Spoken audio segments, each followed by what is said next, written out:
Rightio, now this one is for you, Mike, and anyone else who wanted the same thing. Questions about leveling a camper trailer. Now I won't do it right now because I've just pulled up to camp and I want to get set up, but I'll go through the pros and cons of leveling and do you need to or don't you need to, and if you don't, what happens as a result. Because I'm sure people have different opinions, but my experience is I can tell you exactly what happens when I've done it.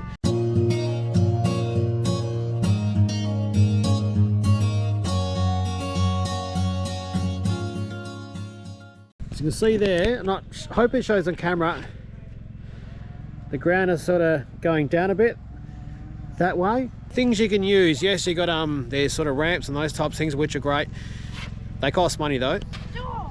But what you can do is just use what's around you, whether it's logs or rocks or any of that sort of stuff, bricks. We've used all those types of things in different locations, and more often than not, if you're off road somewhere or bush, there's always something around to use, that's for sure. But in this situation here, we're going to use a rock, and I'll show you how we do it. So, found some rocks here. I'm just going to use this one here. I feel like it might be a bit too high, but I'll try it out, and then I'm just going to back up on it, and I'll get one of the boys to sort of show me. End of the day, you just want to try and pick something stable. Obviously you don't want the wheel to slip off during the night. Obviously we've just pulled up in the mud and the rain here, and there's been a crap load of rain here the last few days, and you don't want to get yourself any mischief. But I'm going to back up on this one here, and I'll set the camera up here just so you can see what happens and what it looks like.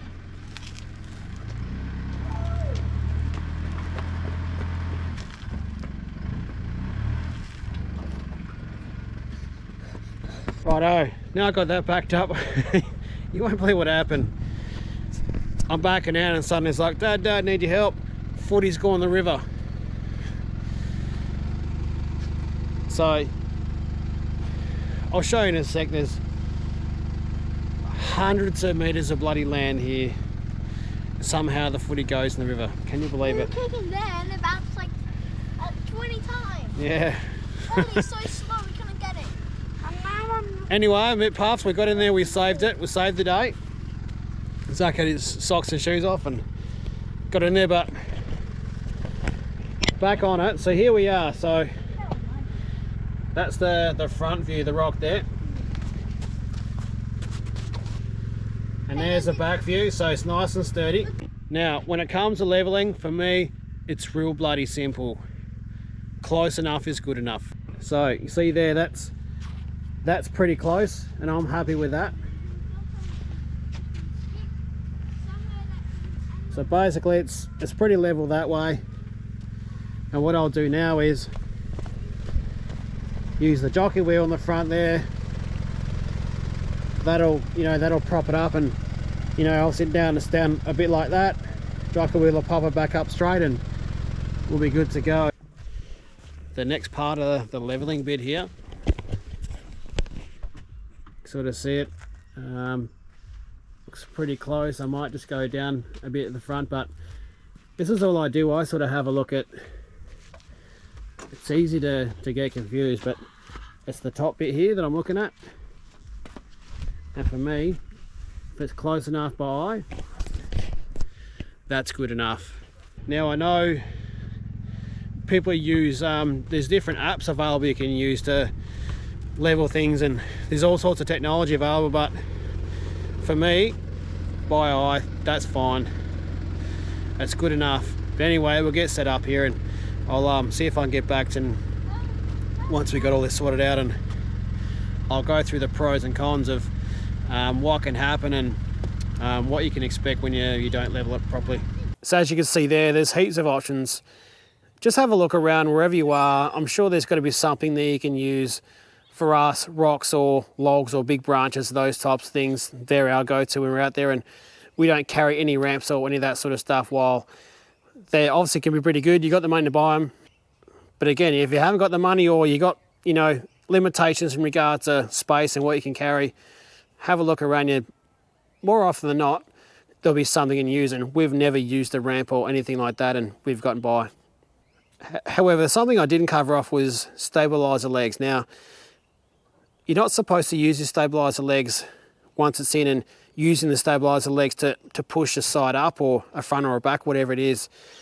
However, you can use it in another way. So what I'm going to do here is I'm going to put the front down, okay, which is going to mean that the back is going to go up. But what I'm going to do is I'm going to put the stabiliser leg down and actually extend it. Now, if the stabiliser leg is out and extended, you're essentially just going to lift the front up like that and essentially lift the side up, and then I'll actually put the other one up there as well. They're rated to hold weight under their own leg. It's just using them to sort of extend, but I'll show you now what I mean.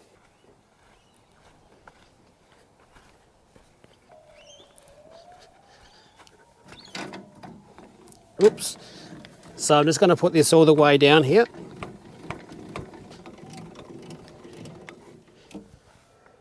Okay.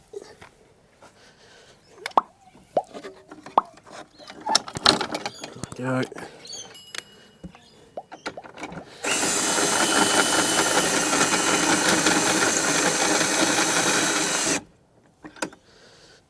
Rightio, so I'm just going to put him up now.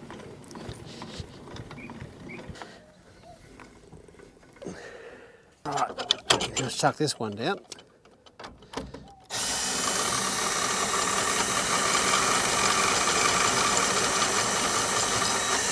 Rightio, so you can see there, before it was completely level, but you can see now on the front here, it's actually slightly raised on this side, and I'll just show you from behind.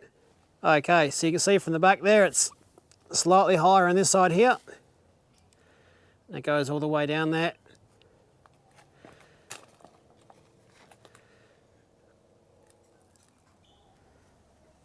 Rightio, so there you go. So now you've seen how to do it in the bush with using the elements, so to speak. And if there's nothing around, it's just in the middle of the bloody desert, you can use your stabiliser legs. It's as simple as that.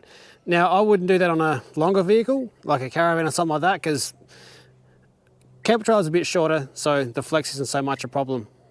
So now it's time for the pros and cons. This is where some of the funny business happens, and this is where you can find yourself coming a bit unstuck and having some quality of life issues. Functionality wise, there's really no reasons I can think of or that I've experienced that hinders the performance of the camper trailer in any way. So that's the first thing to consider. But my knowledge, leveling a camper trailer really just comes down to quality of life stuff. This is where some of the funny business happens, and if you don't do it properly or even get it close, you're going to have a couple of issues. Now, the first one I can think of is if you're sitting at the table inside here. Now, we don't ever sit inside unless the weather's absolutely terrible and we can't be outside, but even then, we've probably got the awning out anyway. You could be sitting at the table there and your glass of water, for example, could be on the a bit, or if you've got a bowl of cereal, the milk's on the lean a bit, or gravy, sauce, those types of things, could be all running down the one side of the plate there. Now, conversely, on the outside, if you're cooking and using the pan, and your pan's a little bit up and down, so to speak, and you've effectively got a high side of the pan. So I've done it before. I've cracked an egg on the high side and it's run down the other side there, and I've had to use the low side to cook the eggs, or water or oil. You get the idea there. Other than that, any other things I can think of are gas bottles. If your gas is low, you know what I mean, it might be affecting the performance of using what's left in the tank. Now, your water tanks, for example, are going to be a little bit on the piss there. They're not going to read accurately, but in my experience, even with a bit of a lean, they're pretty close. And unless you're running your tanks down, really low, like your petrol tank in your car, you're not really going to have any problems there. But now another one is sleeping. I've done a workaround for this recently. We're at Lake Etowah, I think it is, or Lake Etowah, not too sure. And the ground was a little bit uneven, and this was the place that I remembered cracking the egg on the high side of the pan. And what I normally do, so if I've got a bit of a lean side to side, for example, just consider, do you want to sleep on the low side? Will the blood rush into your head, so to speak? You want to sleep on the high side. So for me, if I'm, I've done it a lot. I never even told Anita about it, and she's never mentioned it. We've gone down a bit, and I just make sure we sleep on the high side, and You know, it's not normally real bad, but if it's just a little bit and you sleep in the high side there a bit, you don't even notice it, to be honest with you. So for me, if I'm thinking about leveling a camper trailer, that's it. That's really all I'm trying to think about is what's it like to sleep on and what's it like to cook on.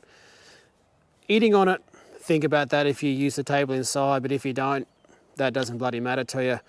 I'd love to know in the comments what you use, what you don't use, what you have used, any sort of little techniques you have. It will be helpful for me to hear about it, but anyone wondering or having the same concerns, it'll be helpful for them. So let us know what you think, and yeah, I'd love to hear some little stories from your little situations you've found, because I'm sure there's some beauties out there. So look, next week we're going to have a camping video for you, which was pretty interesting to say the least, and thank you for your support, always appreciated. So look, I'll wrap the video up here now. I've crapped on long enough. I'm Diesel for Getting Around Oz Camper Trailer Traveling. We'll catch you in the next one. Hooroo.